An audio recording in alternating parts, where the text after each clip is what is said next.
안녕하십니까. 미래자산관리연구소의 신상열 수장입니다. 자, 오늘은 직계 존 비속 간의, 부모 자식 간의, 자, 세금, 절세입니다. 예, 절세. 예, 즉, 다시 얘기하면 2억 주고 증여세 안 내는 법. 이렇게 이제 강의를 한번 해보도록 하겠습니다. 어떤 특별한 비법은 아니고요. 이제, 상증법상 나와 있는 이제 세법 규정을 가지고, 어떻게 하면 증여세를 안 내고, 2억 원을 줄 수 있는지, 그 부분에 대해서 확인할 수 있습니다. 자, 굉장한 꿀팁이죠. 예, 모르고 계셨던 분들은. 자, 한번 보도록 하겠습니다.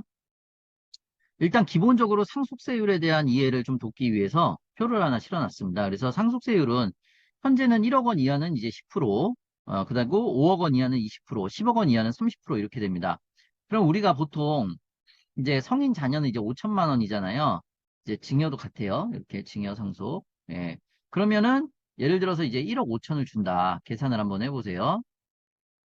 그럼 1억 5천을 주면, 네, 20%의 세율을 구하는 것이냐. 왜냐면 1억 원이 넘어갔으니까, 요렇게요. 근데 그건 아닙니다. 왜냐면 5천만 원 공제가 되기 때문에 1억 원에 대한 이제 10% 세율만 적용하면 됩니다. 그래서 일반적으로 자녀한테 줄 때는 이 공제를 생각을 해서 1억 5천까지 주는 게 낫죠. 예, 1억 3천을 주는 것보다는 1억 5천을 줘서 5천을 전부 공제를 받고, 이해되셨나요? 네, 1억 원에 대한 10%, 그리고 전자신고를 통해서 이제 전자신고 할인 공제까지 0.3% 받으면은 이제 그렇게 해서 이제 계산을 하는 게 이제 가장 편한 거고요.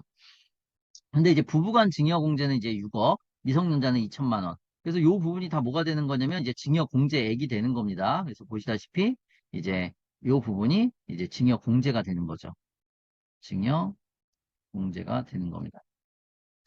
근데 이 10년 단위로 증여세를 면제를 하는 거기 때문에 이제 제가 생각하기에는 10년 단위로 계획을 세우는 게 좋아요. 자녀도 마찬가지고 부부 간에도 마찬가지고. 그래서 뭐 2020년대에는 이제 6억까지 다 공제를 받고 2030년부터 또 6억까지 다 공제를 받고 부부일 경우에 이렇게 해서 계속해서 공제를 까 나가는 것이 좋습니다. 그래서 증여 같은 경우에는 계획적으로 줄 거면 빨리빨리 줘서 줄 거면 빨리빨리 줘서 이 공제액을 다 챙겨가는 것이 좋습니다.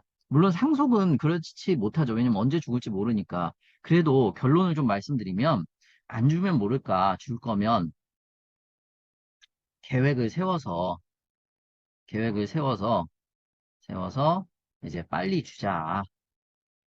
네. 이게 사실은 가장 기본이에요. 가장 기본이고, 예. 자, 그게 이제 바로 10년 단위 증여세 공제액이 6억 원, 5천만 원, 2천만 원 이렇게 있어서 그런 거고요. 그거를 갖다가, 계획을 세워서, 주는 것이 훨씬 더 효과적일 수 있고, 왜 또 빨리 주자 그러냐면, 대부분 또 부동산들이 껴있을 경우에, 금융 같은 경우, 현금 같은 경우는 모르지만, 부동산 같은 경우에는 전반적으로 다 오른다라고 보잖아요. 그래서 주고서 오르는 거와 내가 가지고 있을 때 오르는 거는 좀 차이가 있거든요. 그렇기 때문에 줄 거면 빨리 주자라고 이제 이야기를 해 드릴 수가 있겠습니다. 자, 그 다음에 오늘 이제 진짜로 드리고 싶은 말씀은 바로 이제 세금 없이 2억 원을 자녀한테 줄 수 있다. 뭐 이런 얘기인데 일단은 볼게요. 자, 뭐 제일 첫 번째는요. 금전소비대차를 작성을 해야 돼요. 금전소비대차를 작성을 해야 되는데 자, 이 이유가 뭐냐면 이제 이 금전소비대차를 작성해서 2억 원을 대여를 하는 겁니다. 그리고 포인트는 그냥 뭐 A 엄마가 B 아들에게 2억 원을 줌 이렇게 하면 안 되고요. 자, 첫 번째로는 대여 기간, 대여금, 세 번째로는 이자율, 네 번째로는 이자 지급 시기, 다섯 번째는 담보가 명시되어 있어야 됩니다. 네.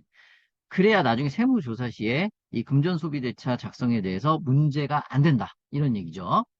자, 그럼 이렇게 작성이 돼 있으면 문제가 없냐? 왜 문제가 없이, 증여세 없이 2억 원을 자녀한테 줄 수가 있다라는 얘기죠.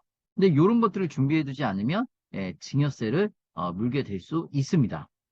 자, 그럼 대여 기간. 자, 언제부터 언제까지? 대여금, 뭐 2억 원 미만. 이자율, 이게 중요한 포인트인데, 법정 이자율 이상을 주셔야 됩니다. 그래서 법정 이자율 몇 프로냐면 4.6%거든요. 대부분은 이제 4.6%로 계산을 하게 되는 거고요. 그리고 자, 이자 지급 시기. 어, 제가 이제 포인트는 뭐냐면 이자를 지급하지 않아도 돼요. 근데 좀 여력이 있으면 이자도 일부 지급을 하고 원리금 균등 상환을 하는 것이 조금 더 안전하다라고는 말씀드릴 수 있습니다. 그 이유는 제가 조금 더 말씀을 드릴게요. 그다음에 다섯 번째 담보. 이 담보가 있으면 좋은데 담보가 대부분 없잖아요. 그렇기 때문에 원리금 균등 상환을 통해서 이 금전 소비 대차를 작성을 한 것에 대해서 이제 확실하게 이자와 원리금을 이제 갚아 나가고 있다. 이런 것들을 좀 확실하게 증빙을 하는 것이 세무조사가 나왔을 시 문제가 없을 수 있다. 문제가 없다. 이렇게 이제 말씀을 드릴 수가 있겠습니다. 그래서 가장 중요한 거는 요 네 가지 포인트가 되는 거고요. 네 가지 포인트가 되는 거고 어, 담보까지 있으면 훨씬 더 좋고 이게 만약에 없다 그러면 원리금 균등 상환을 통해서 이 금전소비대차의 그 효력 증빙을 입증하는 것이 좋다라고 말씀드릴 수가 있겠습니다. 자, 공증을 하면 좋은데 공증이 좀 생각보다 이제 이제 금액이 나가니까 확정일자나 내용증명 등을 통해서 이 금전소비대차를 작성했던 날짜, 그러니까 세무조사가 나와서 그때 부랴부랴 작성하지 마시고요. 미리 작성을 해두는 것이 좋다라는 얘기고요. 자, 그 이유가 뭐냐면 연간 이자 합계에 1,000만 원 미만까지는 증여세를 과세하지 않습니다. 법적으로. 자, 그래서 원금에 대한 적정 이자율로 환산한 이자가 1,000만 원 미만이면 증여세를 내지 않는다는 거고요. 아까 제가 적정 이자율 몇 프로라고 그랬죠? 4.6%라 그랬잖아요. 그래서 4.6%로 환산했을 때 그럼 생각을 한번 해보세요. 원금 2억 1,700만 원 정도면 4.6%로 계산했을 때 연간 이자가 1,000만 원이에요. 그래서 2억까지 줬을 때 이자가 4.6% 금리로 계산을 했을 때 1,000만 원을 넘지 않습니다. 그렇기 때문에 2억 원까지는 무이자로 차용증을 작성을 해서 세금 없이 2억 원 대여가 가능하다는 얘기가 나오는 거고요.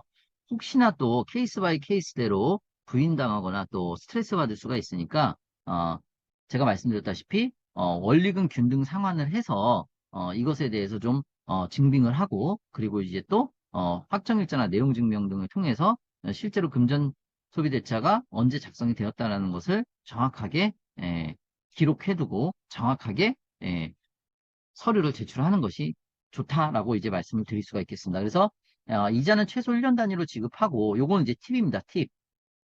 꼭 그러실 필요는 없지만 이렇게 하는 것이 좋겠다라고 말씀을 드리는 거고 적정 이자율은 4.6% 이렇게 이제 되겠습니다. 자, 그래서 이제 정리를 하면은 자, 요 얘기가 되는 거죠. 아까 말씀드린 대로 적정 이자율보다 낮은 이자율, 요거죠. 원금에 대한 적정 이자율로 환산한 이자가 1,000만 원 미만이면 증여세를 내지 않는다. 첫 번째. 자, 그 다음에 혹시 적정 이자율보다 낮은 이자율, 4.6%보다 낮은 이자율이라면 적정 이자율로 지급한 이자와의 차액이 1,000만 원 미만이면 이제 증여세를 내지 않는다가 두 번째. 이렇게 이제 되겠습니다. 그래서 다시 한번 강조해드리면 첫 번째로는 원금에 대한 적정 이자율로 환산한 이자가 1,000만 원 미만이면 증여세를 내지 않는다. 그랬을 때 그 계산한 금액이 2억 1,700만 원이기 때문에 4.6%로 계산했을 때는 이자가 1,000만 원이 넘지 않는다라는 얘기예요. 그래서 대략 2억 정도면은 세금 없이 자녀한테 증여가 가능하다. 이렇게 이제 말씀드릴 수 있겠고요. 예, 그 다음으로는 이 세법 조항을 우리가 한번 좀 살펴볼 건데요. 자, 한번 보겠습니다. 자, 이제 상속세 및 증여세 제41조의 4입니다. 그래서 보시면 타인으로부터 금전을 무상으로 또는 적정 이자율보다 낮은 이자율로 대출받은 경우에는 그 금전을 대출받은 날에 다음 각 호의 구분에 따른 금액을 그 금전을 대출받은 자의 여기 이제 증여 재산 가액으로 한다라고 이제 나와 있잖아요.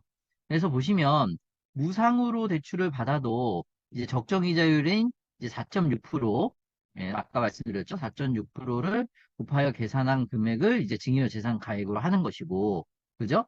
그 다음에 적정이자율보다 아까 두 번째 거 낮은 이자율로 대출받은 경우에는 대출 금액에서 적정이자율을 곱하여 계산한 금액에서 실제 지급한 이자 상당액을 뺀 금액이다 해서 무상으로 하거나 적정이자율로 보다 낮은 이자율로 대출받을 경우에는 결국에는 요 4.6%를 기준으로 해서 증여재산 가액으로 한다라는 조항이 있습니다. 자, 근데 여기 보시면 자, 해당 증여일 전 10년 이내에 동일인 직계 존속인 경우에는 이제 직계 존속의 배우자 포함. 자, 요것은 1천만 원 이상인 경우에 그 가액을 증여세 과세 가액에 가산한다라고 이제 나와 있잖아요. 그렇기 때문에 그 이자액이 1천만 원 미만인 경우에는 1천만 원 미만인 경우에는 이제 증여세액을 과세하지 않는다라고 이제 판단을 하실 수가 있겠습니다. 그래서 아까 제가 말씀드린 자, 요거 부분이죠. 연간 이자 계획이 1,000만 원 미만까지는 증여세가 과세가 안 되는 것이고, 그것을 4.6%로 계산했을 때는 대략 2억 1,739만 원일 때 연간 이자 1,000만 원이 되기 때문에 2억 미만인 경우에는 증여세가 과세가 안 된다. 증여세 과세가 되지 않는다. 다만 이제 이것이 이제 부모 자식 간에 이제 대여한 것이 확실해야 된다라고 해서 이제 금전소비대차 작성, 그다음에 그 금전소비대차에는 대여기간, 대여금,